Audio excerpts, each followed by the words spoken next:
Ruth is a great book. It's a little short story. It is about the providence of God, sovereignty of God, and that God is involved in every aspect of our lives. Even though He doesn't really appear as if you will, a character in the book, in the sense that He is not in the forefront of the book, but He's working the background. And yes, the end of the book does talk about the link of Ruth and her being the great-grandmother of David is important. But it shows a couple of other things also. It shows that God's kingdom is made of all people, because Ruth was not an Israelite. She was a Moabite. And so that's important. People might jump off into a discussion about racial issues and things like that. And we would say the kingdom of God is for everybody and cuts across racial and ethnic lines. Another thing is that she's a woman, and in those days, you know, women definitely were not the dominant members of society.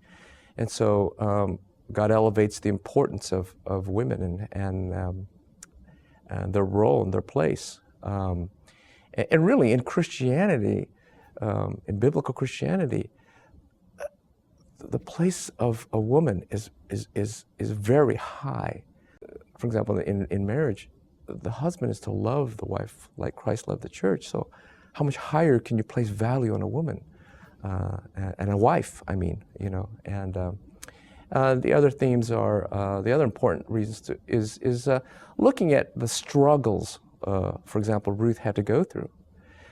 She says that her name should not be, I mean, not just the struggles of Ruth, but the struggles of Naomi.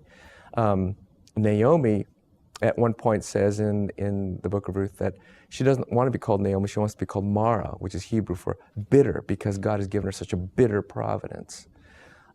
And she's almost complaining to God. She really is complaining to God. But you see, even in that, God has a reason for our sufferings, the difficulties that we have to go through. He is there.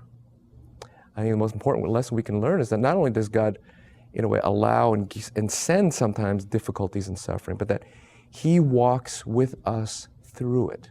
He doesn't always remove it or solve it or heal it or give instant comfort.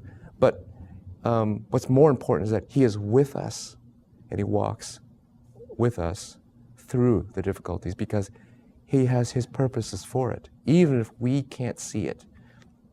And really the way the book progresses, God provides for that. God also provides eventually a husband for Ruth, and Naomi couldn't be happier. And on top of that, God provides an heir.